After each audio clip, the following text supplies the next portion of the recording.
अब नेताओं की भी भर्ती होनी चाहिए ट्रेनी के तौर पर। 730 दिन जनता की सेवा में रहो, फिर परीक्षा दो, पास हुए तो कुर्सी, फेल हुए तो पेंशन भी रद्द। क्योंकि जब एक पढ़ा लिखा नौजवान नौकरी पाने से पहले 2 साल तक कम सैलरी पर ट्रेनिंग कर सकता है तो नेता क्यों छूट जाए। देखिए, हिमाचल प्रदेश में नई भर्ती योजना को लेकर काफी सवाल उठ रहे हैं, तो हमने सोचा कि कुछ सवाल शायद हमें भी पूछ लेने चाहिए सत्ता में बैठी उस सरकार से जो योजनाएं तो बना रही है, मगर इन योजनाओं का विजन बड़ा धुंधला सा है। वादा तो पक्की नौकरी का था, लेकिन धरातल पर मिला 2 साल का सस्ता श्रम और उसके बाद एक और परीक्षा।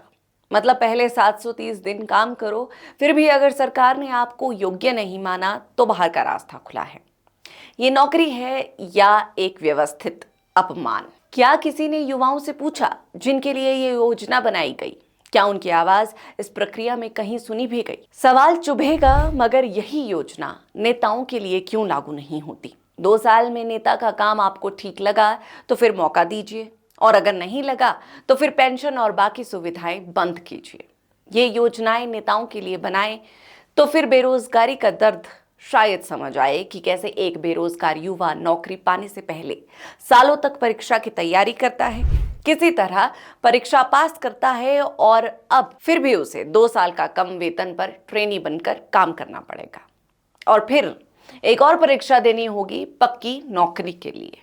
आज कांग्रेस की सरकार है तो ये योजना लाई गई, लेकिन क्या भाजपा सरकार में कुछ अलग हुआ था? भाजपा के अग्निपथ मॉडल को लेकर देश भर में बवाल मचा था। तब कांग्रेस ने भाजपा को जमकर घेरा था, कहा था कि युवाओं को ठगने वाली योजना है। लेकिन अब कांग्रेस ने भी युवाओं के साथ कुछ अलग नहीं किया। भाजपा का तरीका और कांग्रेस का तरीका, दोनों में कोई फर्क नहीं। जनता के पास विकल्प कहां बचा है? भाजपा को मौका दे तो दगा, कांग्रेस को मौका दे तो ठगा। और अगर जनता किसी निर्दलीय को चुन ले तो वो चुनाव के बाद सत्ता के पल्लू पकड़ लेते हैं। हिमाचल में इसके जीवंत उदाहरण हैं। ये निर्दलीय चुनाव में जनता के साथ और जीत के बाद मंत्री पद की लालच में किसी भी पार्टी के साथ नजर आ ही जाते हैं। क्या यही लोकतंत्र है? अगर युवाओं को 2 साल ट्रेनिंग करनी है और फिर परीक्षा देनी है तो क्यों ना नेताओं के लिए भी ये नियम बने, हर विधायक, हर मंत्री का भी कार्यकाल प्रोबेशन पीरियड हो और कार्यकाल के अंत में जनता की ओर से रिजल्ट निकले। पास हुए तो आगे बढ़ो, फेल हुए तो घर बैठो। क्या ये संभव है?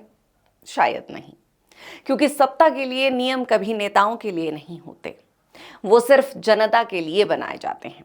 हिमाचल का युवा पहले से ही बेरोजगारी और पलायन की मार झेल रहा है। हजारों युवाओं के हाथ में डिग्रियां हैं लेकिन नौकरियां नहीं। जिन भर्तियों का सालों से इंतजार हो रहा है वो आज तक फाइलों में अटकी है। कहीं पेपर लीक, कहीं भर्ती घोटाले, और अब जब नौकरी की बात आती है तो गुलामी योजना। युवाओं का दर्द सिर्फ बेरोजगारी तक सीमित नहीं है। उनकी मेहनत, उनका आत्मविश्वास, उनकी उम्मीदें टूट रही हैं।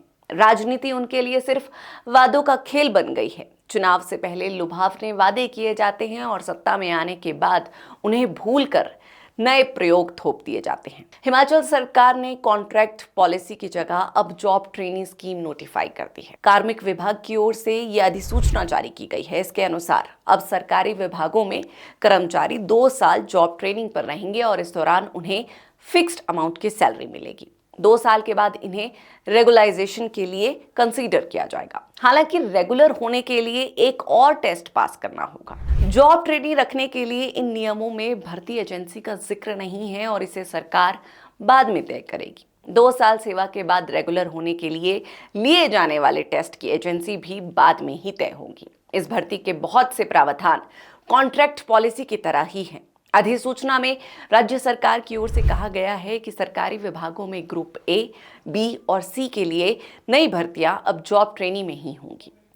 जॉब ट्रेनी नियुक्ति से पहले राज्य सरकार के विभागों के साथ एक गारंटी या हल्फनामा साइन करेगा और कभी भी रेगुलर सर्विस के लाभ के लिए दावा नहीं करेगा।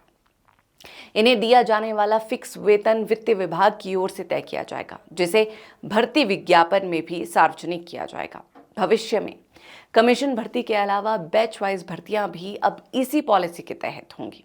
इससे पहले राज्य सरकार ने कर्मचारी एक्ट लागू करने के बाद अनुबंध के प्रावधानों को भर्ती नियमों से हटा दिया था। इसकी जगह अब जॉब ट्रेनिंग स्कीम लाई गई है। देखिए, भाजपा सत्ता में थी तो युवा बेरोजगार आउटसोर्स कॉन्ट्रैक्ट भर्ती से परेशान था। फिर सत्ता परिवर्तन हुआ और व्यवस्था परिवर्तन वाली सरकार आई। व्यवस्था में परिवर्तन हुआ या नहीं, ये आपको तय करना है, लेकिन फिलहाल तो परिवर्तन सरकार की योजनाओं के नामों पर होता ही दिख रहा है। यही कारण है कि हिमाचल में हर 5 साल बाद सरकार बदलती है, क्योंकि 5 साल के लिए कोई भी पार्टी जनता की उम्मीदों पर खरा नहीं उतर पाती है। एक कारण शायद ये भी हो कि सत्ता तो बदलती है मगर प्रशासनिक बदलाव नहीं हो पाता। भाजपा सरकार के करीबी आज भी सुक्खू सरकार के प्यारे हैं। योजनाओं में राय कल भी उन्हीं की थी और आज भी उन्हीं की है। अब जनता बेचारी करे तो क्या करे। भाजपा को चुने तो वो योजनाओं के नाम पर युवाओं का भविष्य बर्बाद करती है। कांग्रेस को चुने तो वो नौकरी के वादे को ट्रेनी का सपना बना देती है। और अगर जनता निर्दलियों की तरफ देखे तो वो जीत के बाद सत्ता की चौखट पर सजदा करने लगते हैं। आखिरकार जनता की उम्मीदें और वोट दोनों ही राजनीतिक खेल का शिकार बन जाते हैं। ये कैसा लोकतंत्र है जहां नेताओं की ठाठ है और जनता बेकरार, जहां नेताओं को हर सुख सुविधा फटाफट मिल जाती है और युवाओं को नौकरी के लिए गुलामी करनी पड़ती है।